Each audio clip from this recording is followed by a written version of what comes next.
Hello and welcome back to another episode where today we are looking at Championship Monday, the Monday Night Raw from the 22nd of June 2020. There's 4 championship matches on the line. The return of Rey Mysterio, Randy Orton being presented as the greatest effort. It's a chock-full episode of Monday Night Raw, so let's get right into it with the breakdown.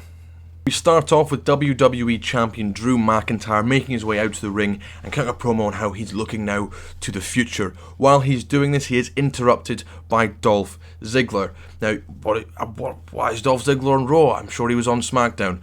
Well, we find out that the trade that was made for AJ Styles going over to the Blue brand is Dolph Ziggler and his glorious tag team partner Robert Roode going the other way. Dolph goes through the history that he has had with Drew McIntyre when Drew was called up to the main roster from NXT. He formed a tag team with Dolph and they went on to become tag team champions.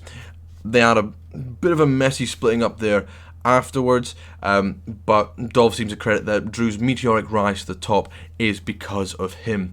You know, same as he did with Kofi. He's kind of looking for what he is owed, is what he believes he is owed, and that is a WWE Championship match. So that's what he's here to challenge Drew to.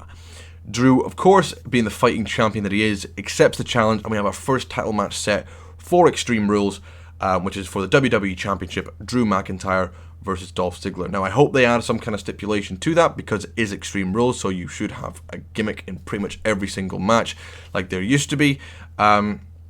But we'll see as the weeks go on and see if they can build on that more. But I do like the storytelling that they do, obviously, with the components that they're using from back a couple of years ago, and they're bringing that up now. Next up, we have got Nia Jax hijacking Raw. She brings out a steel chair, sits in the middle of the ring, and starts complaining how she was cheated at Backlash, and she was cheated by a dodgy referee last week as well, even though it's, of course, completely false because a double countout doesn't really cheat anyone, just the fans, and she pushed the referee first, so I'm all in John Cone's favour. But she keeps going on about that, saying that Charlotte just gets whatever she wants because she's a Flair. And who comes out to interrupt her? R-Truth, out of nowhere. Typical kind of R-Truth fashion.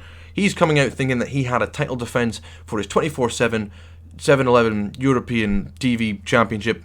He keeps adding names onto it now. He added some more this week, and I just can't remember them all. But he comes out thinking he's going to be facing Akira Tozawa, the leader of the Deadly Ninja Party. I'm not a fan of the ninjas, so, I mean, I'm a fan of Akira Tozawa, just not a fan of the whole ninja thing, but fair enough, is what it is.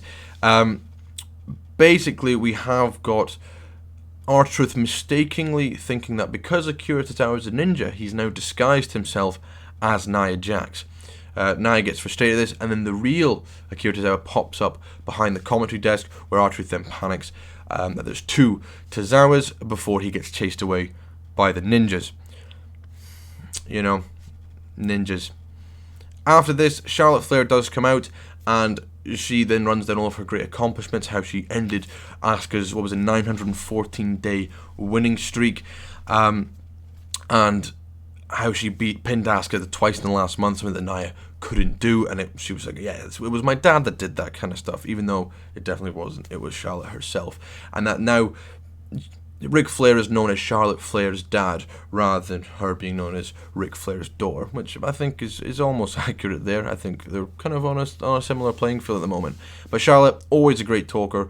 Always I'm listening when she is talking, because she is very good on the mic. Nia does have a bit to improve on promo wise, but I thought today was fine. They got into a brawl afterwards, gnarly looking big boot from Charlotte on Nia Jax, and they had to be separated by referees in the end. Next up, we have got a recap of the entire Street Profits and Viking Raiders. I don't really want to call it feud. I want to see it kind of more of a coming together, because it's their basketball, their axe throwing, golf, bowling, decathlon, all that kind of stuff, and their weird cinematic encounter with the ninjas at Backlash. It's all hyping up to obviously their title match, which is coming up next, first match of the show. About time we got into a first match, but yeah, they just have a wee segment backstage as well, where they say, "Good, we made friends, but we are going to be bringing it in this match." Friends go out the window when it comes to the tag team championships. Now, really fun match, really quick pace back and forth. I particularly loved an outside dive from Montez Ford that Eric caught him and like in a powerbomb position, they just threw him straight into Angelo Dawkins. I thought that was absolutely beautiful, and a credit to Eric for being able to catch something like that, because I know I couldn't do it, not strong enough, but I think anyone being able to catch someone doing a dive like that is really impressive. You usually see the wee crossbody ones, that's alright, not impressed, but well, I'm impressed, but not overly. But then this one, proper soaring, caught him in a powerbomb position, like absolutely beautiful catch. Ended with a frog splash from Montez Ford after Dawkins cleared out Eric with a spear. Frog splash to Ivar, and the Street Profits do retain.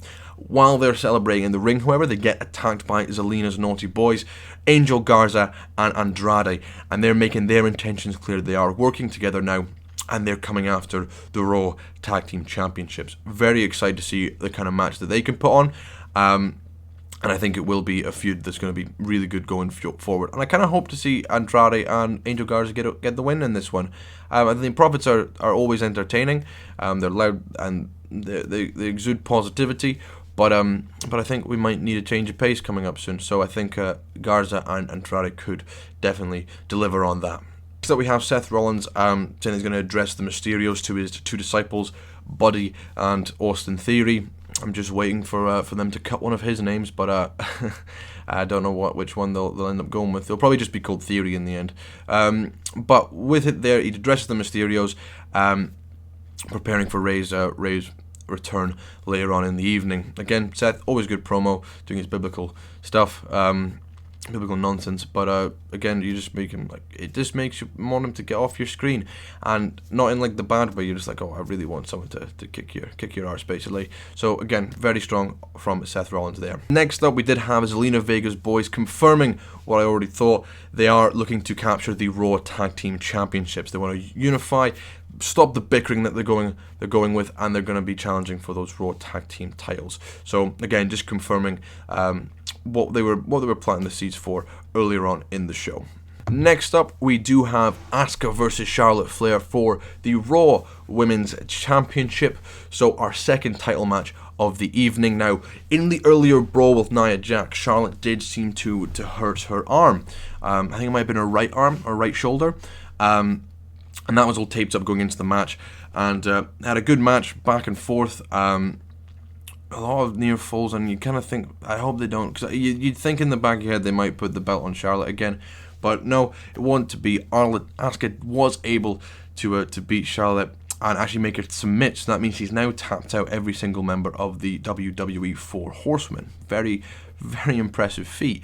But she retains it. I notice it's an episode where people seem to be getting their wins over people they've never been able to beat before. Street Profits beat the Viking Raiders, who they've never been able to beat before, and Asuka beat Charlotte. So again, really happy. Didn't want Asuka's title reign to end here. Nia Jax was watching this backstage, and he does actually jump Charlotte afterwards and injures her arm even more, possibly writing Charlotte off of television for a little while. But you've got a ready-made feud there when she comes back, where Charlotte's going to be looking for blood against Nia Jax. Next up, the match that we thought was going to be happening earlier: Akira Tozawa versus R-Truth for the 24/7 Championship. Match doesn't even get started, and Bobby Lashley, who was very, very annoyed at losing another chance at the WWE Championship last week because of R-Truth, is who they blame it on. He comes out to the ring, locks R-Truth in the full Nelson, and leaves him laying. This allows, well, he also decimated all the ninjas, thank the Lord, on his way down to the ring. But the head ninja, Akira Tozawa, was hiding underneath the ring. Once Bobby Lashley and MVP had left, he comes out, gets the pin on R-Truth, and we have a new 24/7 7-Eleven European TV champion in Akira Tozawa. Again, very nice to see him on television. Happy with that. I just hope he drops the ninjas at some point, but you know what, it is what it is. Next up, we have Natalya, who's slowly doing a slow kind of heel turn here at the moment. She's talking about how she can be the leader of the women's division on Raw. Asuka's a great champion, but she's not one to give rousing speeches. But so Natalya thinks she can fill that role. She says that obviously the interviewer, she kind of went in, interrupted her space and stuff like that, and she said, you didn't even schedule any interview time for me, so you're going to have to wait because we're out of time just now. So again, it kind of leads into the match that Natalya and Liv Morgan then had. Natalya is now accompanied by Lana, because we saw them kind of make a kind of bond, kind of console each other last week, and now it seems that Lana is going to be accompanying Natalya to the ring. Again, match, I wasn't all that invested in this match. I don't kind of get what's happened with Liv Morgan. She was on such a roll after she's beat Natalya at WrestleMania. I think, right, okay, she's going to start working her way up there. But no, she's been on a bit of a losing streak now. Obviously losing to Natalya now after distraction from Lana. Seemed really upset after the match, and we had Ruby Riott getting on TV for a little bit there. Some more seeds being sown for possibly future storylines, which I'm all for, and I like Ruby Riott. I think that she should have had a lot more done with her as of now on the main roster. So again, more TV time for her I'm happy with, but I think Liv Morgan's stock has dropped a little bit from earlier in the year, which is really sad to see. Now we have an interview with the returned Big Show. Love seeing Big Paul White back in action. He says that he couldn't resist coming out and knocking out some ninjas. Again, just the ninjas, man. Just don't like the ninjas at all.